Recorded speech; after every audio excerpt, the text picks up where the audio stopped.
नमस्कार, सुप्रभातम। सभी लोगों का आज की क्लास में स्वागत है। मेरा नाम है सीए योगेश वर्मा, मतलब कि योगेश वर्मा नाम है। और एक चीज़ आपके साथ शेयर करना चाहता हूँ। कल मैं एक सलून गया तो बहुत सारे जैसे बैंक होते हैं, तो उसमें से कई ऐसी भी ऑर्गेनाइजेशन होती है जो कि क्रेडिट कार्ड इशू करती है। और मैं कभी भी कोई क्रेडिट कार्ड इशू नहीं करता, मतलब यूज़ नहीं करता। आज तक ज़िंदगी में कोई भी क्रेडिट कार्ड मैंने यूज़ नहीं करा है। जितनी चादर उतने पैर पसारो, इस पॉलिसी पर हम लोग काम करते हैं। अब मैं रिक्शा से आ रहा था, तो यहाँ पर कोई क्रेडिट कार्ड इशू करने वाली एजेंसी होगी। उन्होंने सैंपल कार्ड लगाया हुआ था। सैंपल कार्ड होता है ना, किसी का डमी नाम लगा देते हैं सैंपल कार्ड दिखाने के लिए, भाई आपको ये मिलेगा कार्ड। और उस पर लिखा था ऐसे पूरा। मैंने कहा अरे योगेश वर्मा, दोनों का कॉम्बिनेशन मिलना वैसे इतना आसान नहीं होता कि भाई वर्मा भी है योगेश भी है। यूनिकनेस तो है, ज़्यादा लोग ऐसे होते नहीं हैं। बट फिर भी उन्होंने यही नाम अपने कार्ड पर लिखा हुआ था, सैंपल कार्ड पर। और जबकि मैं कभी कार्ड यूज़ करता भी नहीं हूँ, या मे भी इन्होंने तो खैर डमी नाम ही लिखा था। बट फिर भी चलो एक किस्सा आपके साथ शेयर करा। मैंने कहा देखो यूज़ भी नहीं करता, फिर भी कार्ड पर नाम मेरा आ ही गया है। चलिए, इनपुट टैक्स क्रेडिट हम कर रहे थे, वो यहाँ पर है मेरे भाइयों और उनकी बहनों। Section number, page number 42। मैं आपको कराने वाला हूँ ब्लॉक्ड क्रेडिट का कॉन्सेप्ट। ब्लॉक्ड क्रेडिट बोले तो इन जगहों पर आपको क्रेडिट नहीं मिलेगा। आप लोगों को समझ में आ गया होगा कि इनपुट टैक्स क्रेडिट क्या होता है, मैंने लास्ट वीडियो में कराया था। कई बार आप जो लेक्चर्स को देखें और आपको कुछ दिक्कत लगे, चीज़ें ठीक से समझना है, तो एक बार फ्लो में पूरा देख लें और उसके बाद 1.25x पर दोबारा देख लें। एक दिन का गैप लेकर पहले रीडिंग करें और फिर दोबारा देख लें, और क्लैरिटी मिल जाएगी, है ना। ज़रूरी नहीं है दोबारा देखना, बट कई टॉपिक्स ऐसे होते हैं जहाँ पर लगता है चलो एक बार और सुन लेते हैं फटाफट से, तो जो चीज़ें मिस हो गई है उसको एक बार दोबारा से क्लैरिफाई कर लेते हैं। तो वो अगर आपको सारे कॉन्सेप्ट्स आते हैं तो हम आगे बढ़ेंगे, क्योंकि जितना भी मैं कोर्स कराता हूँ, चाहे वो चारों सब्जेक्ट में से कोई भी हो, accountancy, taxation, law and your costing, उसमें जब भी मेरी नेक्स्ट क्लास होती है दैट मीन्स कि आपको पिछली क्लास का आता है। अगर आपको नहीं आता पिछली क्लास का, तो उस केस में आप आगे वाली क्लास देखेंगे, बट एक्चुअली में आप उसका मज़ा नहीं ले पाएंगे, या उन चीज़ों को एब्जॉर्ब नहीं कर पाएंगे। सिर्फ देखने के लिए देख लेंगे। रियली में उसे एब्जॉर्ब करना है तो आपको हमेशा ही हर क्लास के बाद थोड़े से एफर्ट्स डालने होंगे कि जो चीज़ें बताई गई है, सिखाई गई है, उस पर हम थोड़ा सा खुद काम कर लेते हैं, सेल्फ स्टडी कर लेते हैं। Because my lectures are made for self study. It's not about कि भैया घोट कर पिला दिया, बस इतना कर लो पेपर पास हो जाएगा। नहीं सर, आपका बीकॉम का एग्ज़ाम है, कोई भी आपका एग्ज़ाम है, बट सीए जैसा प्रोफेशनल एग्ज़ाम है, उसमें तो कतई नहीं। You have to work hard, hard and hard. जितना मैं करा रहा हूँ उससे ज़्यादा आपको करना ही पड़ेगा पास होने के लिए। I am just helping you out to cover your syllabus 100% and 100% question answers of your study material. बाकी आपको सारी मेहनत करनी है, बुक की रीडिंग लगानी है, नोट्स को बार बार रिवाइज करना है, और अगर कहीं से क्वेश्चन आंसर्स के आपको मिलते हैं प्रैक्टिस करने के लिए, तो उनकी प्रैक्टिस आप कर रही हैं, अपनी नॉलेज को अपग्रेड कर रहे हैं। कुछ चीज़ नहीं समझ में आ रही है आपकी, उसकी ज़्यादा रिसर्च करना चाहते हैं, तो आप गूगल पे रिसर्च कर रहे हैं और आर्टिकल्स पढ़ रहे हैं जो किसी ने भी लिखे हुए हैं। तब जाकर आपका जो है पूरा एक अच्छा नॉलेज बेस बनेगा, एग्जाम्स को क्लियर कर पाओगे। लिख कर भी प्रैक्टिस करोगे, टेस्ट सीरीज भी दोगे, तो इतनी मेहनत चाहिए। अब वो नहीं कर पा रहे, दैट इज सी, इसमें मैं क्या कर सकता हूँ यार। जो मेहनत करनी है वो बता सकता हूँ, मेहनत तो आप ही को करनी है, क्योंकि पास भी आपको होना है। तो ब्लॉक्ड क्रेडिट का कॉन्सेप्ट जो है वो इस प्रकार है कुछ, कि कुछ जगहों पर अगर आप सर्विसेज या गुड्स लेते हैं और उस पर टैक्स पे करते हैं, तो उसका क्रेडिट आपको नहीं मिलेगा। उसे बोलते हैं blocked credit. Section number 17 sub section 5, जिसके कई सारे क्लॉजेज हैं। क्लॉज नंबर अगर आपके क्वेश्चन आंसर्स में आएगा तो उसको याद करना, नहीं तो छोड़ देना। नहीं तो सिंपल सेक्शन 17 सब सेक्शन 5 याद कर लेना। This is very very important section, और इसमें से हमेशा ही एग्जाम में कभी ना कभी क्वेश्चन आता ही आता है, मतलब कुछ ना कुछ क्वेश्चन आएगा ही आएगा। ITC of tax paid on almost every input and input service used for supply of taxable goods or service or both is allowed under GST except a small list of items which is provided under section 17 subsection 5. The detailed list is given hereunder. ये list यहाँ पर given है, ये आपको याद करनी ही पड़ेगी। क्या लिस्ट है आओ ज़रा देखते हैं। Motor vehicles for transportation of passengers with the capacity of up to 13 persons including driver.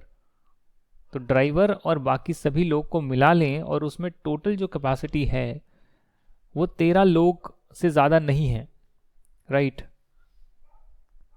Vessels aircrafts accept when used for, यानी कि आप कोई भी व्हीकल यूज़ कर रहे हैं जो मोटर व्हीकल है, मोटर से चलता है, मोटर कार, ट्रक एट्सेट्रा, जिसमें कैपेसिटी 13 लोगों से ज़्यादा नहीं है।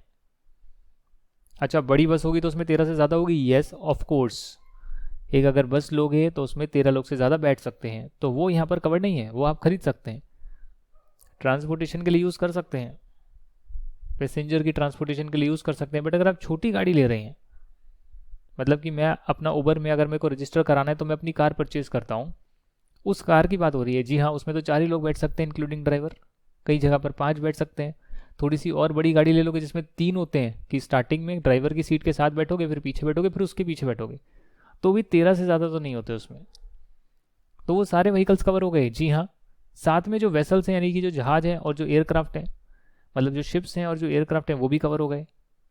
इनका अगर प्रयोग करा जाएगा ट्रांसपोर्टेशन के लिए तो उस पर आपको जो जीएसटी आप पे करेंगे उसका क्रेडिट आप नहीं ले सकते, बट इन जगहों पर फिर भी ले सकते हैं, क्योंकि लिखा है ना एक्सेप्ट व्हेन यूज्ड फॉर, इन जगहों पर फिर भी क्रेडिट को ले सकते हैं। अब वो कौन सी जगह हैं जरा ध्यान से पढ़ते हैं। For making further taxable supply of such vehicle और conveyance, what does it mean.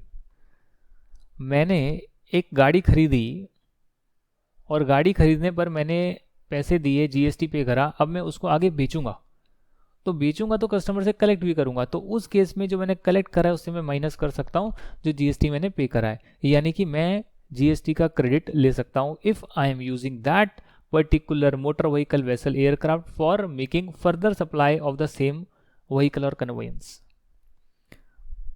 इसमें जीएसटी अलाउ होगा। दूसरा point, making taxable supply of transportation of passengers not employees.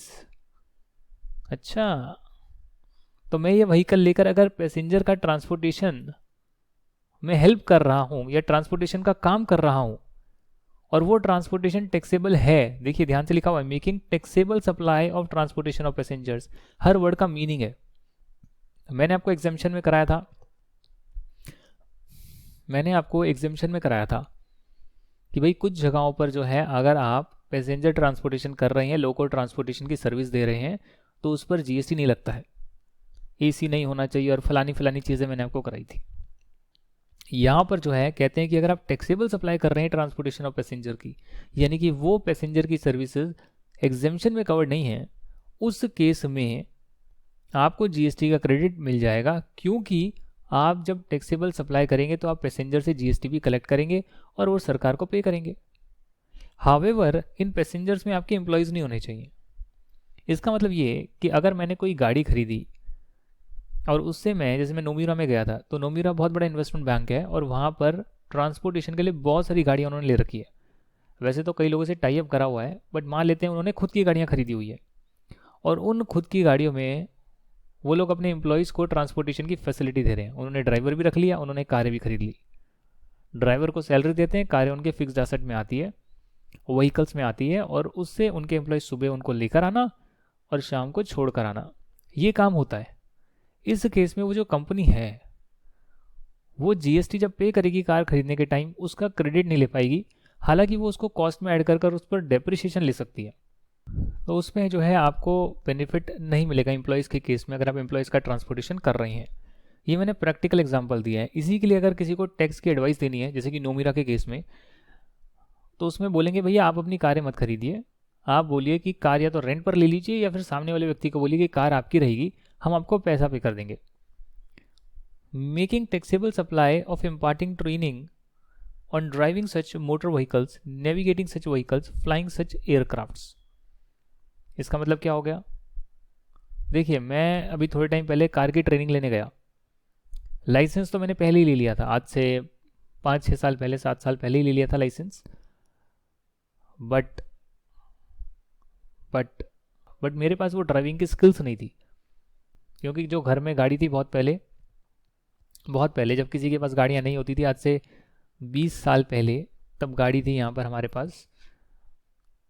तो तब तो मैंने नहीं सीखा, बट जब मैं 18 साल का हो गया, तब 20 साल का हो गया, तब मैंने थोड़ा बहुत उसी पर ट्राई करके लाइसेंस के लिए अप्लाई कर दिया और वहाँ पर काम बन गया। बट उससे मेरी कोई ड्राइविंग स्किल्स इंप्रूव नहीं हुई कि मैं सड़क पर चला लूँ गाड़ी, ट्रैफिक में चला लूँ, हाईवे पे चला लूँ। तो इसलिए काफ़ी टाइम के बाद मैंने दोबारा से ट्रेनिंग ली, प्रॉपर ट्रेनिंग ली, और ट्रेनिंग लेकर मैंने गाड़ी चलाना प्रॉपरली सीखा। और 3 या 4 दिन के बाद मैं बिना हेल्प के चलाने लग गया, और 15 दिन का कोर्स था, तो मैंने काफ़ी मज़े किए और इन्जॉय करा, और काफ़ी अच्छी जो है स्किल्स मैंने एक्वायर कर ली। तो उस केस में जिस व्यक्ति ने वो गाड़ी खरीदी थी, उसने ये व्हीकल खरीदा था, इससे पैसेंजर को ट्रांसपोर्ट कर सकते हैं, उसमें 4 से ज़्यादा पर्सन्स नहीं आते, नहीं बैठ सकते। बट वो उस व्हीकल को यूज़ कर रहा है for imparting training on driving.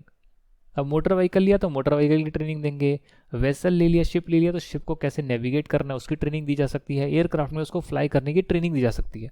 अगर ये एयरक्राफ्ट, वेसल या कार या जो भी मोटर व्हीकल है वो ट्रेनिंग पर्पज़ के लिए यूज़ हो रहा है, उस केस में आप जीएसटी का इनपुट टैक्स क्रेडिट ले सकते हैं, उसमें कोई दिक्कत नहीं है। And for transportation of goods in case of vessel और एयरक्राफ्ट। ऊपर हम ट्रांसपोर्टेशन ऑफ पैसेंजर की बात कर रहे थे, दैट मीन्स कि अगर कोई motor vehicle transportation of goods के लिए यूज़ हो रहा है तो उस केस में तो जीएसटी पूरा पूरा मिलेगा, उसका क्रेडिट मिलेगा। पैसेंजर की ट्रांसपोर्टेशन के लिए आप कर रहे हैं तो नहीं मिलेगा। वेसल और एयरक्राफ्ट को यदि आप ट्रांसपोर्टेशन ऑफ गुड्स के लिए यूज़ करते हैं तो उस केस में भी आप इनपुट टैक्स क्रेडिट ले सकते हैं। जो भी आपने खरीदा व्हीकल, वेसल या एयरक्राफ्ट, उससे आप गुड्स का ट्रांसपोर्ट करेंगे तो उस केस में जो है जो भी जीएसटी आपने पे करा उसका आप क्रेडिट ले सकते हैं और माइनस कर सकते हैं जब आप आउटपुट सप्लाई करेंगे उसमें से, उसके जीएसटी में से। ITC of GST paid on general insurance.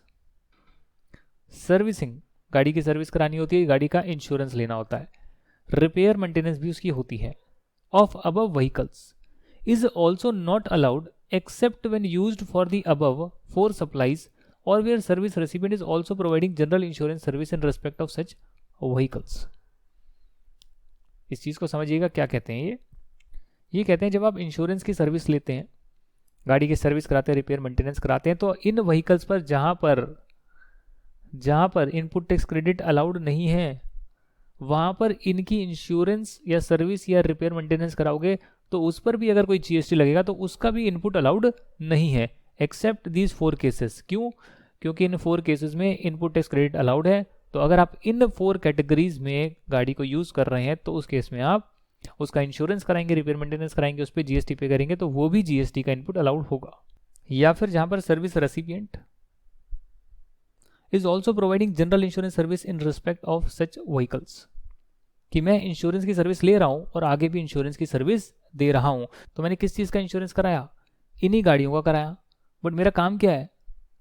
इन्हीं गाड़ियों का इंश्योरेंस आगे देना। तो पहले मैंने आगे इंश्योरेंस दे दिया और फिर अपने आप को इंश्योर करा लिया फॉर दीज व्हीकल्स। तो मेरा काम ही यही है, तो उस केस में मैं इनपुट टैक्स क्रेडिट ले सकता हूँ, भले वो कोई भी व्हीकल क्यों ना हो। तो जब भी हम किसी पॉइंट को पढ़ते हैं उसकी कई टेक्निकलिटीज़ होती हैं। 13 पर्सन से ज़्यादा नहीं होना चाहिए, क्या मोटर व्हीकल होना चाहिए, एक एक वर्ड का मीनिंग है, व्हीकल, वेसल या एयरक्राफ्ट होना चाहिए, इन कैटेगरीज में नहीं आना चाहिए। तो एक एक चीज़ पर क्लैरिटी लेना बहुत ज़रूरी है।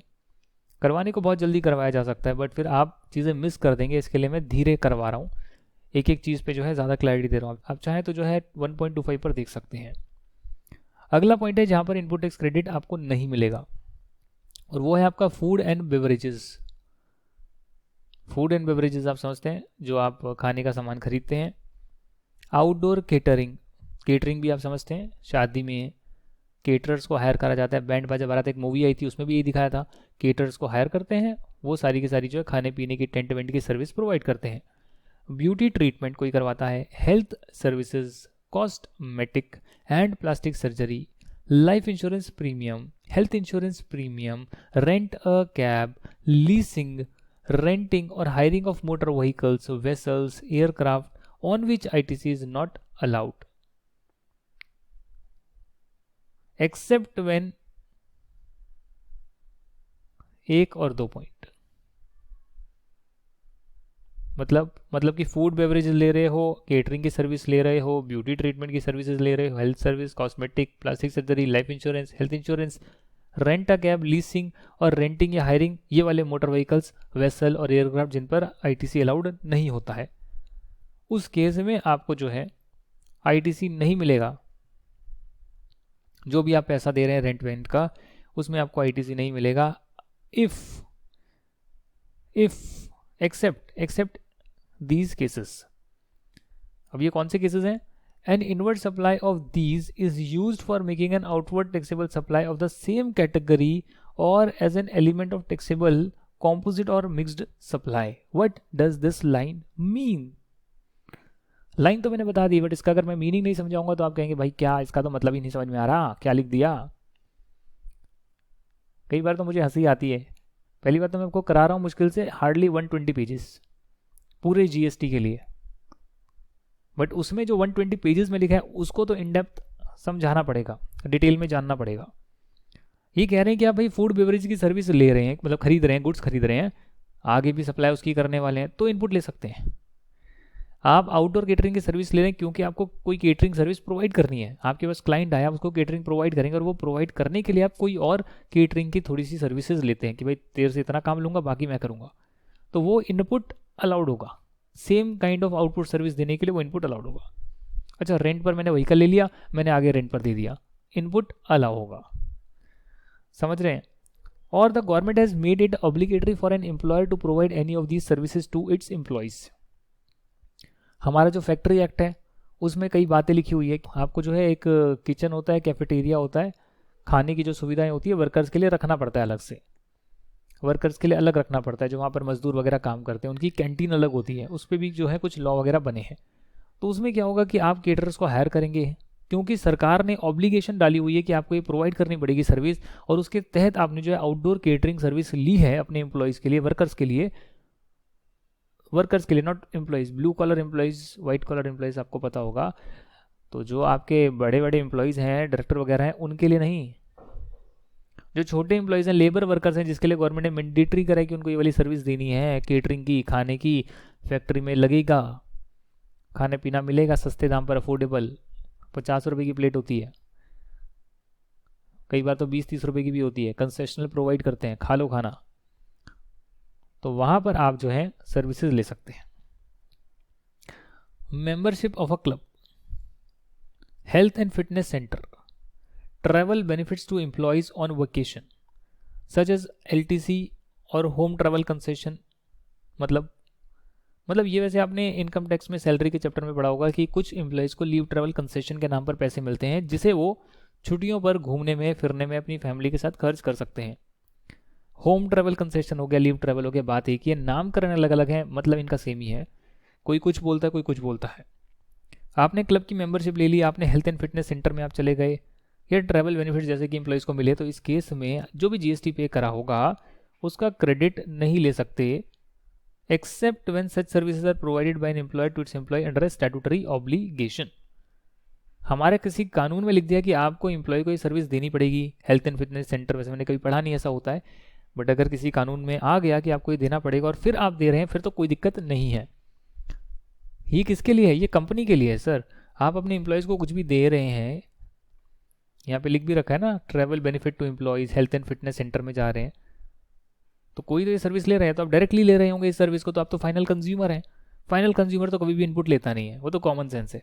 अगर मैं फाइनल कंज्यूमर हूँ, क्लब की मेंबरशिप लेता हूँ, तो मैं जीएसटी दूंगा, बट उसका क्रेडिट क्यों लूंगा? मैं आगे थोड़ी ना सप्लाई कर रहा हूँ। सिमिलरली कोई अगर ये सर्विस लेता है किसी को देने के लिए, तो उस केस में उसको इनपुट नहीं मिलेगा, ये समझने वाली बात है। तो कंपनी हो सकती है कि भैया किसी क्लब की मेंबरशिप ले ले अपने एम्प्लॉय के लिए, एम्प्लॉयज़ के लिए, तो उसे क्लब की मेंबरशिप पे जो पैसे वो एम्प्लॉयज़ के लिए देगी, उस पर वो जीएसटी पे करेगी, बट उसका क्रेडिट नहीं ले पाएगी। हालांकि अगर किसी एक्ट में लिखा है कि आपको ये सर्विस देनी पड़ेगी, membership of club, health fitness का हो सकता है भैया किसी स्टैट्यूटरी एक्ट में लिख दिया हो कि आपको देना पड़ेगा ये सर्विस, तो उस केस में फिर आप इनपुट ले सकते हैं। पॉइंट नंबर 4 कहता है work contract services for construction, repairs, renovation, addition, alteration, reconstruction of an immovable property. कोई भी इमूवेबल प्रॉपर्टी में जब आप चेंजेस कराते हैं, उसको कंस्ट्रक्ट, रिपेयर करते हैं, रिनोवेट करते हैं, तो हमेशा ही किसी ना किसी ठेकेदार को कॉन्ट्रैक्ट देते हैं ना, उसी को तो वर्क कॉन्ट्रैक्ट सर्विस बोलते हैं। तो उस वर्क कॉन्ट्रैक्ट सर्विस में वो ठेकेदार अगर आप पर जीएसटी चार्ज करेगा तो आप उसका क्रेडिट नहीं ले सकते हैं, भले आप ऑफिशियल काम के लिए क्यों ना कर रहे हो। कहीं लिखा नहीं है कि पर्सनल काम होगा, ऑफिशियल काम हो सकता है, कंपनी का काम हो सकता है, आप उसके लिए उसका ऑफिस जो है कंपनी का, उसको जो है रिकंस्ट्रक्ट करा सकते हैं और उस पर पैसा देंगे, जीएसटी देंगे, बट उसका क्रेडिट नहीं लेंगे। If email properties, plant and machinery और input service used for further supply of work contract service then ITC is allowed. यानी कि प्लांट एंड मशीनरी कई बार जमीन से चिपके होते हैं, प्लांट एंड मशीनरी कई बार जमीन से चिपके होते हैं और उस केस में उसे बोलते हैं immovable property, because that can not be removed without dismantling. तोड़ मरोड़ के उसको अलग करा जाएगा, वैसे ज्यों का त्यों उसको नहीं ले जाया जा सकता। तो वो प्लांट एंड मशीनरी हो गई, उस पर जो है अगर आप कुछ कंस्ट्रक्शन करवा रहे हैं, रिपेयर वगैरह करा रहे हैं, तो उसका इनपुट मिलेगा। दूसरा, आप क्या कर रहे हैं, आप ऐसे वर्क कॉन्ट्रैक्टर हैं जो कि किसी और की वर्क कॉन्ट्रैक्ट सर्विस ले रहे हैं to provide the services of construction, repair, renovation. तो उस केस में भी आप जो है इनपुट ले सकते हैं। जैसे भैया ये वर्क कॉन्ट्रैक्टर है और इसको एक ठेका मिला जिसमें वो यहां पर काम करेगा। अब अगर ये व्यक्ति किसी और वर्क कॉन्ट्रैक्टर की सर्विस ले रहा है आगे same work contract service provide करने के लिए for definitely reconstruction, repair, maintenance, जो भी है, मेंटेनेंस नहीं है, रिकंस्ट्रक्शन, रिनोवेशन है, तो फिर उस केस में ये व्यक्ति सामने वाले से जीएसटी चार्ज करेगा और माइनस कर सकता है जो जीएसटी इसने यहाँ पर पे करा है, इनपुट टैक्स क्रेडिट इसका ले सकता है। अब ये व्यक्ति जो होगा ये आगे जो है किसी चार्ज मतलब अपना आउटपुट सप्लाई करेगा, कुछ ना कुछ प्रोडक्ट बनाता होगा, बट ये इस जीएसटी का जो इसने पे करा है उसका इनपुट नहीं ले पाएगा, क्योंकि ये वर्क कॉन्ट्रैक्ट सर्विस प्रोवाइड नहीं कर रहा है या प्लांट एंड मशीनरी के लिए नहीं करवा रहा है। समझ गए? क्योंकि इन जगहों पर मिलता है, बाकी जगह पर नहीं मिलता है। Inward supplies receive by taxable person for construction, repairs, renovations, additions, alteration, reconstruction of an immovable property other than plant and machinery on his own account when such supplies are used in the course or furtherance of business। अब इस line का क्या मतलब हो गया sir? मैं आपको examples भी कराऊंगा, क्वेश्चन भी कराऊंगा, आपको इतना तो कराऊंगा ही, लंबा लेक्चर बनेगा, बट क्या करें, कॉन्सेप्चुअल क्लैरिटी देनी है। काफ़ी मुश्किल है ये वाला आपका जो चैप्टर है और मैं चाहता हूँ कि आपको अच्छे से समझ में आए। देखिए, inward supplies receive bye a taxable person, taxable person जो है इनवर्ड सप्लाई ले रहा है किसके लिए? कंस्ट्रक्ट कराने के लिए, रिपेयर, रिनोवेट करवाने के लिए, एडिशन, अल्ट्रेशन कराने के लिए, रिकंस्ट्रक्ट कराने के लिए किसी इमूवेबल प्रॉपर्टी को। तो वर्क कॉन्ट्रैक्ट की सर्विस हो या वर्क कॉन्ट्रैक्ट की पूरे ठेके पर आप ना दें, बट आप कुछ इनवर्ड सप्लाई रिसीव कर लें इसके रिगार्डिंग, जिसमें आर्किटेक्चरल सर्विस भी हो सकती है, कंस्ट्रक्शन के लिए हो सकता है, आप ले लें इनवर्ड सप्लाई, और कोई भी सर्विस हो सकती है किसी इमूवेबल प्रॉपर्टी से जुड़ी हुई जो प्लांट एंड मशीनरी नहीं है, राइट। तो उस केस में वो बिजनेस के लिए भले ही क्यों ना करे, फिर भी उस पर जो जीएसटी पे करा है उसका इनपुट टैक्स क्रेडिट नहीं मिलेगा। प्लांट एंड मशीनरी का मतलब होता है apparatus, equipment, machinery fixed to earth by foundation or structural support but excludes land building or other civil structures, telecommunication towers, pipelines laid outside the factory premises। ये समझाने के लिए आपकी बुक में मीनिंग लिखा हुआ था भाई, कोई भी इक्विपमेंट वगैरह जो है प्लांट एंड मशीनरी में सारी चीज़ें आती है, जो ज़मीन में धसी हुई है वो भी आती है, पर लैंड बिल्डिंग जो है वो प्लांट एंड मशीनरी में नहीं आती। जो स्ट्रक्चर्स खड़े हुए हैं, बिल्डिंग वगैरह खड़ी हुई है, एस्टैब्लिशमेंट बनी हुई है, वो प्लांट एंड मशीनरी नहीं होती है। Telecommunication tower plant and machinery नहीं है। जो पाइपलाइन लगी होती है फैक्ट्री के बाहर वो भी प्लांट एंड मशीनरी नहीं है। क्लैरिटी देने के लिए यहाँ बताया गया है। ITC on work contract services availed for such construction which is not capitalized expenses transferred to P&L, that means would be allowed to all the recipient irrespective of their line of business। Now point needs to be considered कि मैंने work contract service ली construction के लिए, but वो construction क्या करवाया मैंने कि भैया हर साल मेरा कुछ ना कुछ जो है चीज़ें खराब होती है तो मैं उसको ठीक करा लेता हूँ। तो उतना ही काम मैंने करा है जो हर साल का मेरा रिकरिंग नेचर का खर्चा है, रेवेन्यू नेचर का खर्चा है, नॉट अ कैपिटल एक्सपेंडिचर। तो उसे मैं हमेशा ही पीएनएल में डालता हूँ।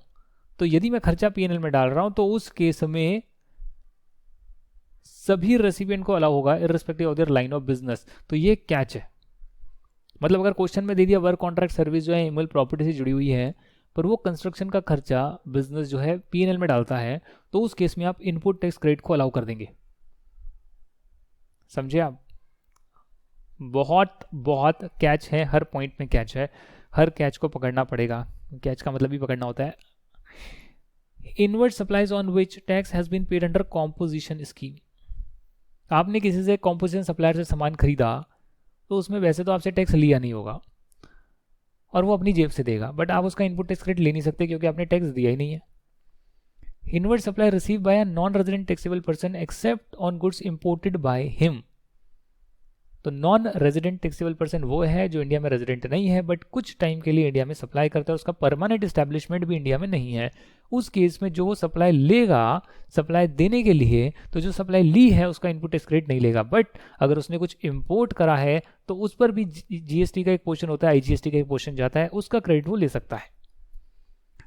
Good services use for personal consumption may be of employees, director, partners और इवन अदर्स। अब पर्सनल कंजम्पशन के लिए आपने गुड्स लिए, कंपनी ने खरीदे अपने एम्प्लॉयज़ की पर्सनल कंजम्पशन के लिए। हाँ, खाने के प्रोडक्ट ले लिए भाई, खाओ पियो ऐश करो मज़े करो। तो खाना पीना उन्होंने खाया, समोसा आया, समोसा खा लिया एम्प्लॉयज़ ने, तो क्या उस समोसे की अमाउंट पर माना जाएगा कि वो टैक्सेबल आउटपुट सप्लाई बनाने के लिए, आउटपुट सर्विस देने के लिए उस समोसे को यूज़ करा गया है?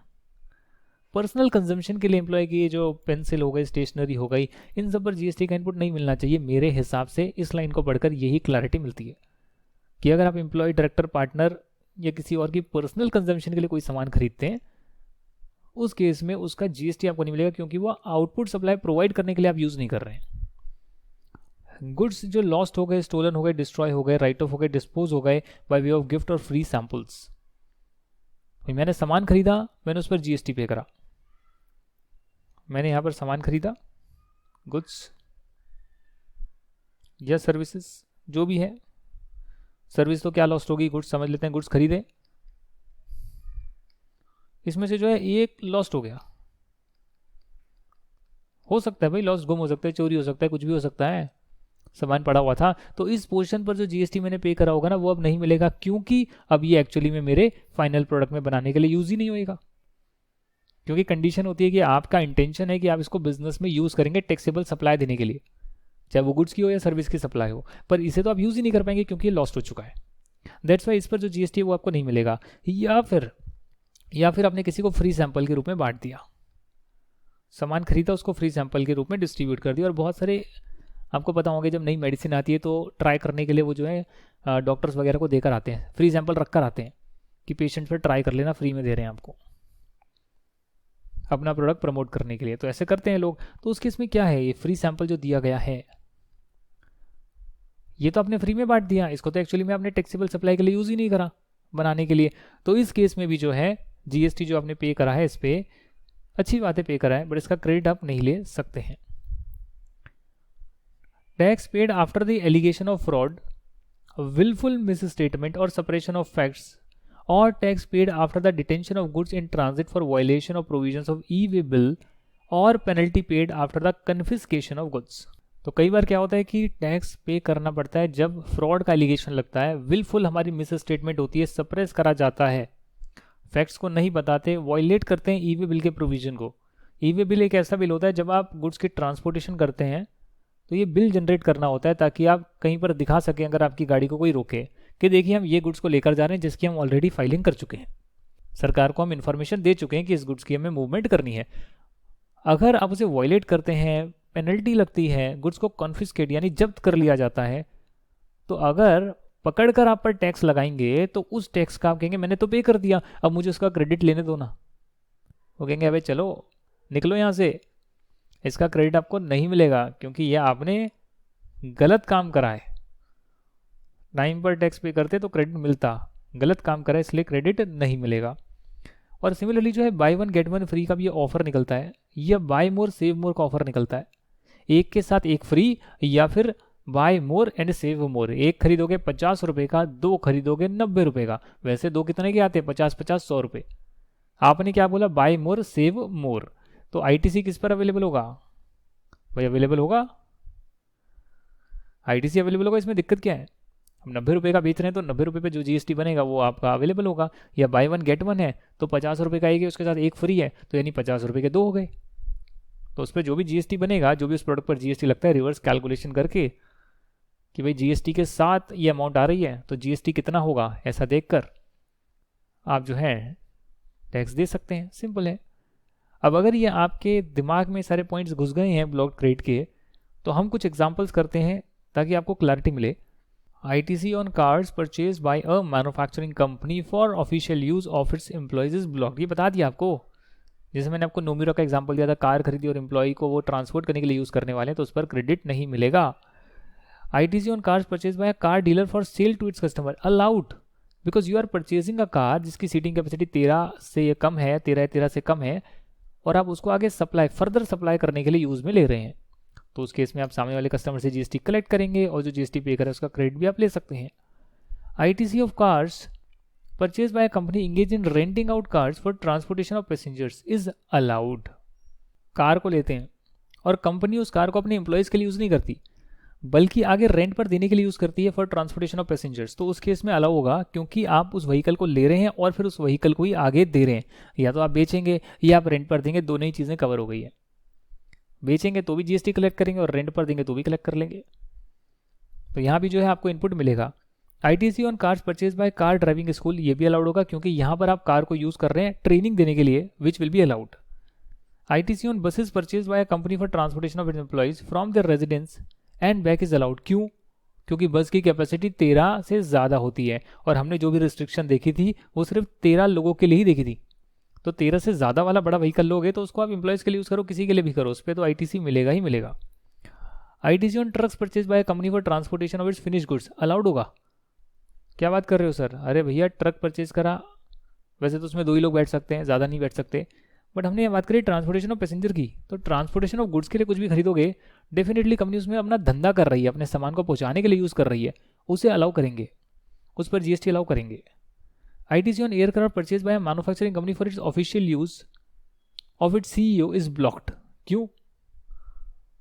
क्योंकि मैंने बता दिया ना, वेसल हो, एयरक्राफ्ट हो, गाड़ी हो, आप अपने एम्प्लॉयज़ के लिए, और सीईओ भी एम्प्लॉई होता है भैया, chief executive officer is also one of the employee of the company, is an employee of the company, तो उसके लिए आप यूज़ करोगे तो अलाउ नहीं होगा।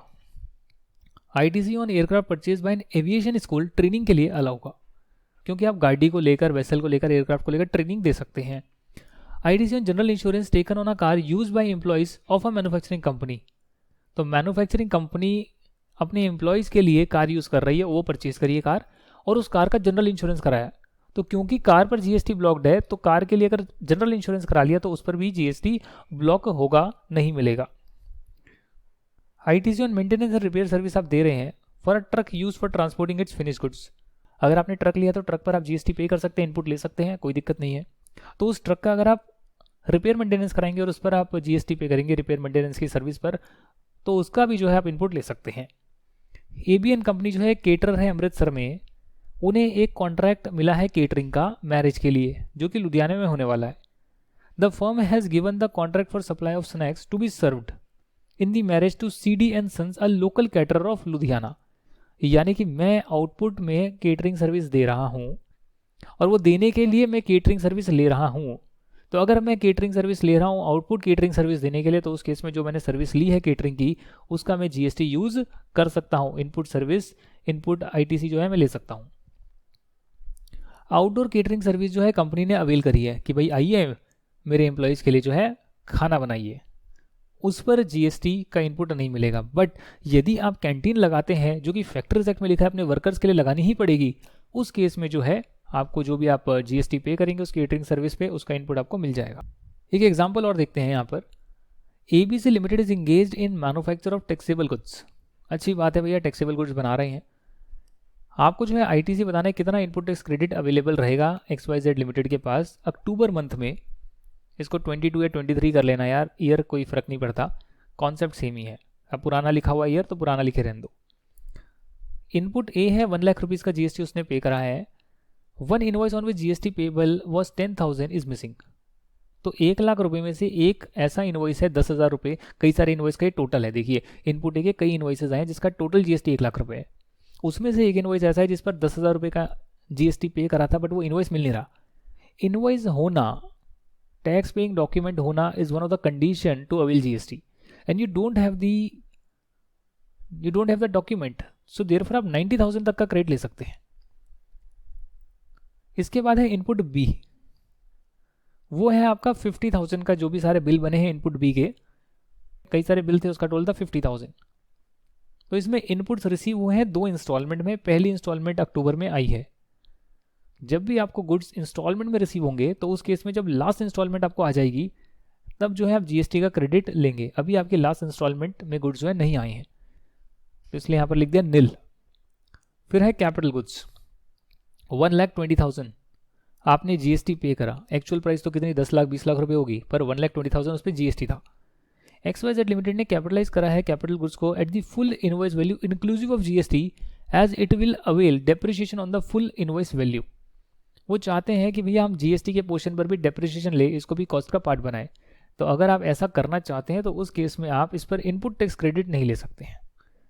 अगर इनपुट टैक्स क्रेडिट लेंगे तो कॉस्ट का पार्ट नहीं बनाएंगे क्योंकि इसका बेनिफिट आपको मिल जाएगा, और अगर कॉस्ट का पार्ट बना रहे तो इनपुट टैक्स क्रेडिट नहीं लेंगे।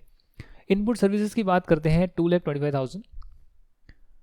One invoice dated 20 January 21 on which GST payable was 50,000 has been received in October 21.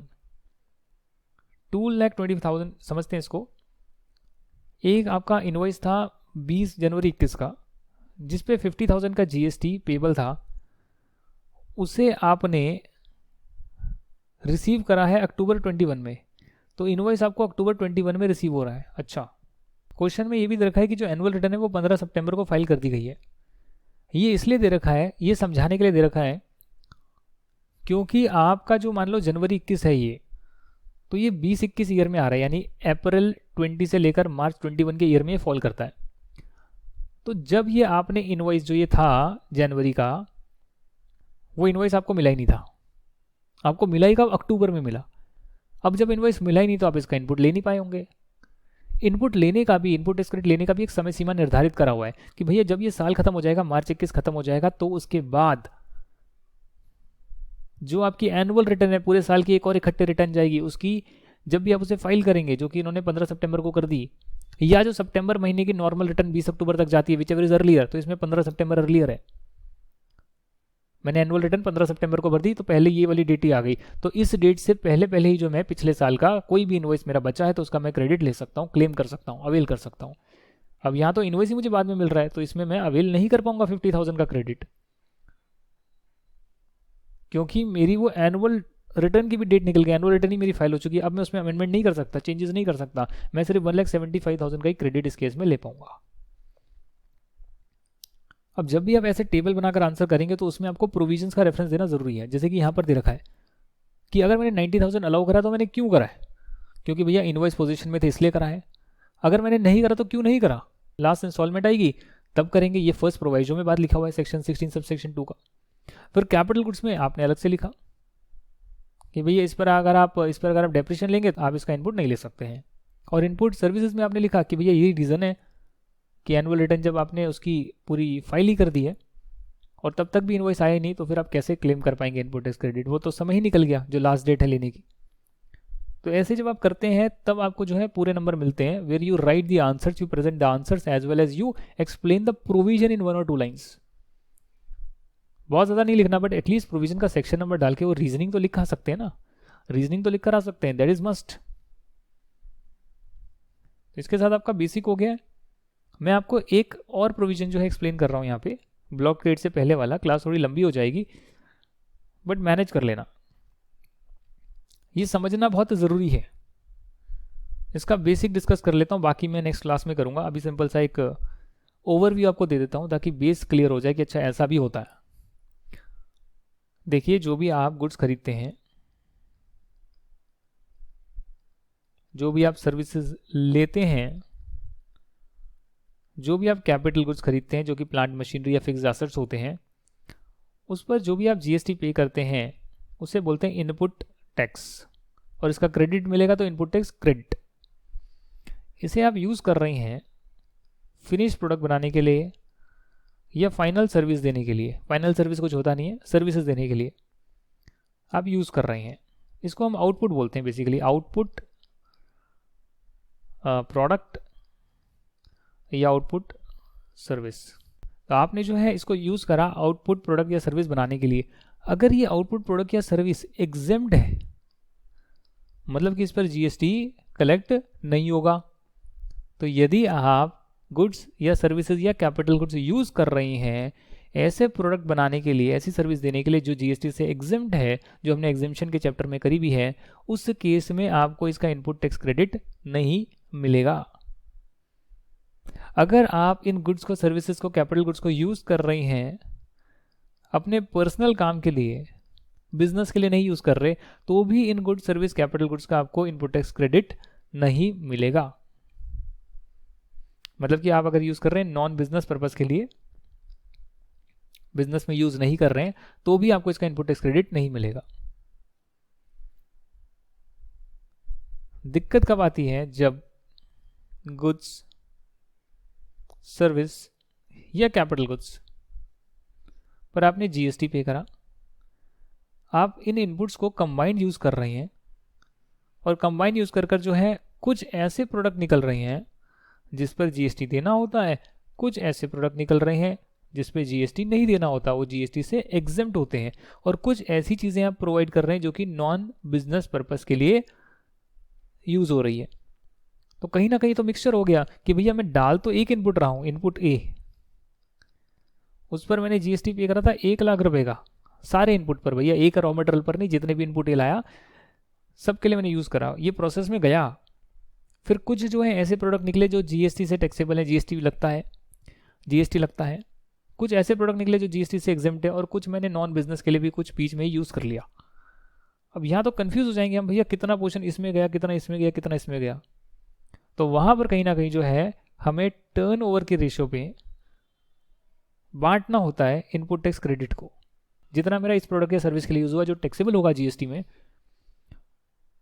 उसका तो मैं इनपुट लूँगा, बाकियों का मैं नहीं लूँगा।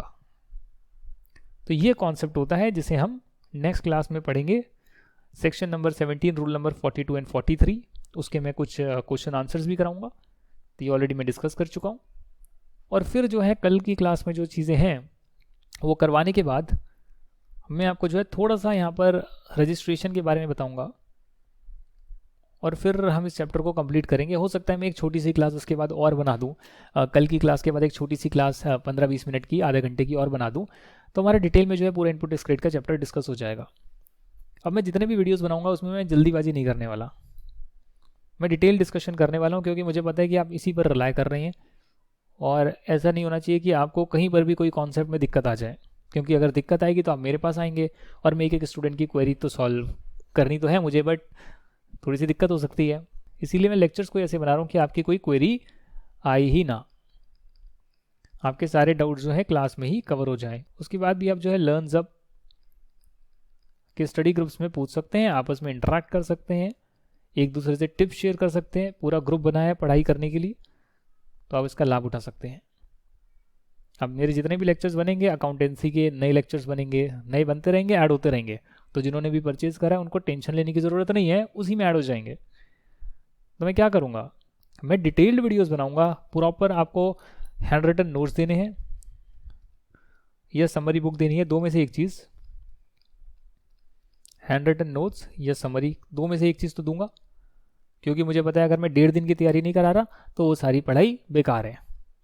मैंने पढ़ा दिया डिटेल में, बहुत कुछ करवा दिया, 100 घंटे के लेक्चर दे दिया एक सब्जेक्ट का, पर मैंने आपको नोट्स कॉपी आपकी नहीं दी, मैंने आपको समरी नहीं दी, तो नहीं होएगा। फिर खुद तो पता नहीं आप बनाएंगे नहीं बनाएंगे, उसका तो मुझे पूरा भरोसा है कि बनाने वाले नहीं है, तो इसलिए मुझे ये तो देना ही पड़ेगा। तो अकाउंटेंसी के भी हैंड रिटन नोट्स आने वाले हैं। उसके बाद 100% जो है जितने भी कॉन्सेप्ट्स हैं आपकी बुक के वो, और उसमें कुछ एग्जाम्पल दे पाओ तो एग्जाम्पल के साथ डिस्कस करने हैं। और थर्डली जो आपका स्टडी मटेरियल है भाई, उसके भी कोई क्वेश्चन इलस्ट्रेशन है तो वो ना छूट जाए, वो भी सारे कवर करने हैं। मैं इतना दे सकता हूँ। अब फिर स्टूडेंट आके पूछेंगे सर पास्ट ईयर ये आरटीपी भी है क्या, पिछले 4 5 या 10 अटेम्प्ट किया है, सब कुछ कराया हुआ है क्या? भाई मैं बता तो चुका हूँ कि कोर्स की कोई लिमिट नहीं है, कोई लिमिट नहीं है कोर्स की। एक सब्जेक्ट में पिक करूंगा, एक सब्जेक्ट में 1 साल पढ़ा सकता हूँ, रोज 1 2 घंटे पढ़ाऊंगा तो पूरे साल चलेगा जीएसटी और इनकम टैक्स, पूरे साल खत्म नहीं होएगा इंटरमीडिएट का, इतना है। तो मुझे कहीं ना कहीं लिमिट करना पड़ेगा कि भाई देखो मटेरियल के सारे क्वेश्चन हो गए, उसके सारे कॉन्सेप्ट्स हो गए, और आपको एग्जाम के लिए पढ़ने के लिए समरी नोट्स या हैंड रिटन नोट्स या समरी मिल गई। तो इतना मैं कर सकता हूँ मेरे भाइयों और उनकी बहनों। तो बस यार यही है, और मिलते हैं फिर नेक्स्ट क्लास में और ख़त्म करते हैं इस चैप्टर को। रिवाइज करिएगा, जो चीज़ें मैंने बताई उसको ढंग से पढ़ाई करिएगा, लॉजिक्स को क्लियर करिएगा। Tata and bye bye bye bye bye bye bye bye bye.